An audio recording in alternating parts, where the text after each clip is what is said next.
नमस्कार दोस्तों, मैं रोहित जैन स्वागत करता हूं आप सभी का। क्या कारण है कि घंटों की बारिश में ही शहरों की सड़कें पानी से हो जाती हैं लबालब?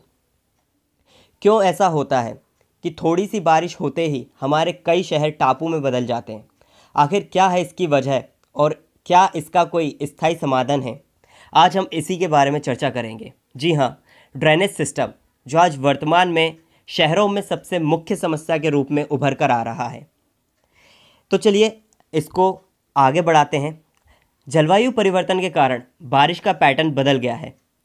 बारिश तो अब भी लगभग उतनी ही होती है जितनी पहले होती थी, लेकिन पहले जहां रुक रुक कर और धीरे धीरे बारिश होती थी, अब कुछ घंटों में ही उतनी बारिश हो जाती है। ऐसे में प्रश्न आता है कि कम अवधि में इतना पानी एक साथ गिर जाएगा तो वह आखिर जाएगा कहाँ?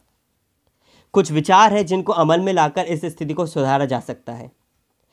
इसी क्रम में सबसे पहले हम कुछ समस्याओं पर नज़र डालते हैं कि जिसके कारण यह ड्रेनेज की प्रॉब्लम आजकल आम हो गई है शहरों में।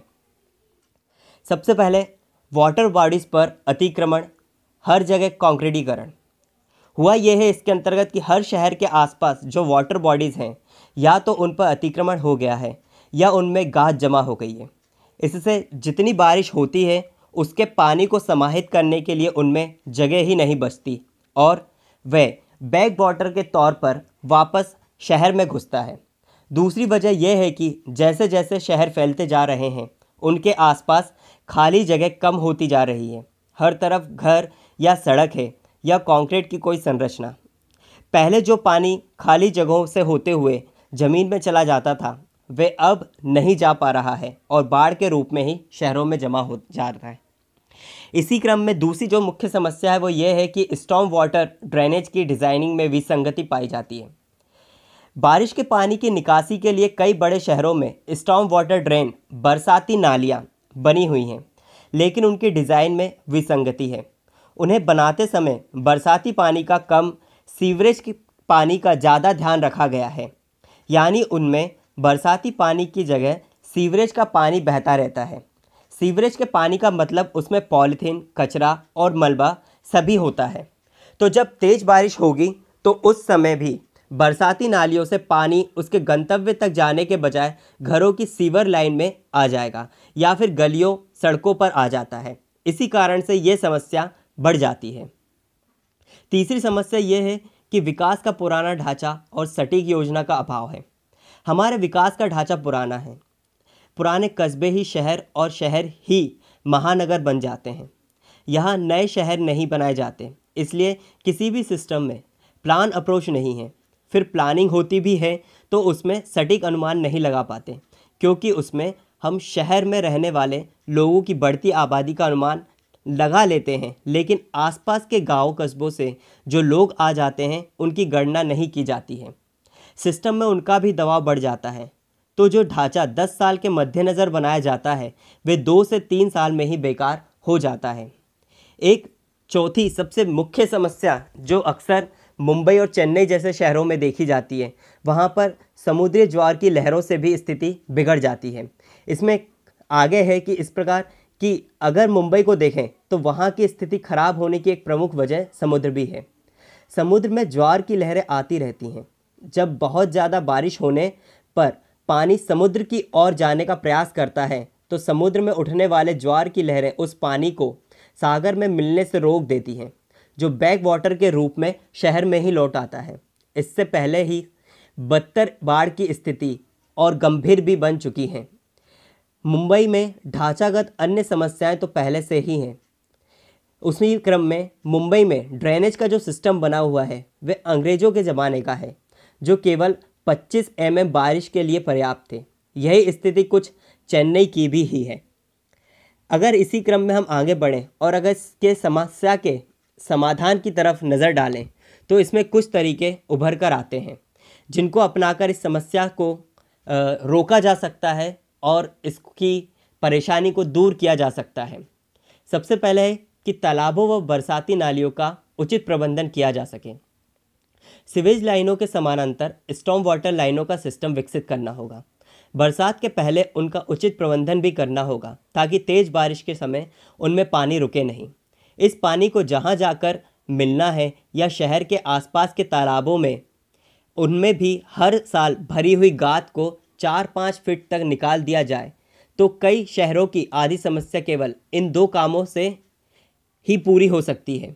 बेंगलुरु और चेन्नई ने तो अपने पुराने तालाबों को पुनर्जीवित करने का भी प्रोजेक्ट हाथ में लिया है। अन्य शहरों को भी अपने यहाँ ऐसे प्रोजेक्ट को लाना चाहिए और उन पर काम करना चाहिए। आगे, शहरों में बने सोख्ता टैंक और वाटर हार्वेस्टिंग सिस्टम को अनिवार्य किया जाए। बारिश में जलमग्न होने वाले लगभग हर शहर गर्मी में पानी के लिए तरस जाते हैं। अगर हर शहर में या उसके आसपास के क्षेत्रों में ऐसे परकोलेशन टैंक बना दिए जाएं जो पानी को सोखकर ज़मीन के भीतर ले जाएं, या छोटे छोटे गहरे तालाबों जैसे टैंक बना दिए जाएं जिनमें बरसाती पानी को दिशा देकर एकत्र कर लिया जाए, तो न केवल जल भराव की समस्या का समाधान हो सकेगा बल्कि गर्मियों में पानी की कमी से भी ये शहर नहीं तरसेंगे। इसके अलावा वाटर हार्वेस्टिंग सिस्टम को भी बहुत सख्ती से अनिवार्य करना चाहिए ताकि पूरा पानी ज़मीन के भीतर उतर सके। अगर इसी क्रम में हम तीसरी बात पर ध्यान दें तो गाँव से माइग्रेशन रोकने के लिए फास्ट कनेक्टिविटी को तैयार किया जाना चाहिए। शहरों में गांव के माइग्रेशन को रोकना भी इसका समाधान हो सकता है। माइग्रेशन को रोकने का मतलब ये नहीं है कि लोगों को शहर ही ना आने दिया जाए। शहर तो आए, लेकिन काम के लिए, बसने के लिए नहीं। ऐसा तभी संभव हो सकता है जब शहर के आसपास 50 से 100 किलोमीटर के दायरे के लिए फास्ट कनेक्ट। ये कुछ समाधान है जिनको अमल में लाकर हम ड्रेनेज सिस्टम की समस्या को हल कर सकते हैं और काफ़ी हद तक अपने भारत देश की जो ड्रेनेज व्यवस्था है उसको सुधार सकते हैं। इसी क्रम में एक नई अवधारणा भी है जिसको अपनाकर ड्रेनेज सिस्टम की व्यवस्था को सुधारा जा सकता है। यह अवधारणा अभी वर्तमान में चीन सरकार अपने यहाँ पर ड्रेनेज व्यवस्था को सही करने में प्रयोग में ला रही है। यह है स्पॉन्ज सिटी की अवधारणा। क्या है ये, इसको जानते हैं। सन 2012 में चीन के बीजिंग शहर में भयंकर बाढ़ आई थी। इसके बाद चीन सरकार ने स्पॉन्ज सिटी की अवधारणा पर काम करना शुरू किया। इसे 30 बड़े शहरों में अमल में लाया गया। जैसे स्पॉन्ज पानी को सोखकर अपने में समेट लेता है और दबाने पर पानी को निकाल भी देता है, उसी प्रकार ये अवधारणा भी कार्य करती है। इसके तहत निम्नलिखित कार्य किए जाते हैं, जिसमें प्रथम है कि अनेक बरसाती नालों, नहरों और तालाब का निर्माण करके उन्हें एक दूसरे के साथ जोड़ा जाता है। दूसरा, ग्रीन रूफ यानी ऐसी छतें बनाई जाती हैं जो बारिश के पानी को प्राकृतिक तौर पर फिल्टर करके ज़मीन में उतार सके। इसी क्रम में एक अंतिम जो उपाय है जिसको अपनाया जाता है वो ये है कि पूरे शहर में ऐसी पोरस यानी छिद्रदार संरचनाओं का निर्माण किया जाता है जिसके तहत अतिरिक्त पानी सीधे ज़मीन के अंदर भेजा जा सके। तो दोस्तों, ये कुछ समस्याओं के समाधान हैं, मतलब ड्रेनेज सिस्टम के अंतर्गत ये कुछ समाधान हैं जिनको अपनाकर हम अपने यहाँ देश में ड्रेनेज सिस्टम की व्यवस्था को अच्छा कर सकते हैं और जो अक्सर देखा जाता है शहरों में बाढ़ की स्थिति, उसको ख़त्म किया जा सकता है। धन्यवाद। मुझे आशा है कि आपको ये वीडियो पसंद आया होगा। आप मेरे इस चैनल को लाइक करिए, सब्सक्राइब करिए। Thank you.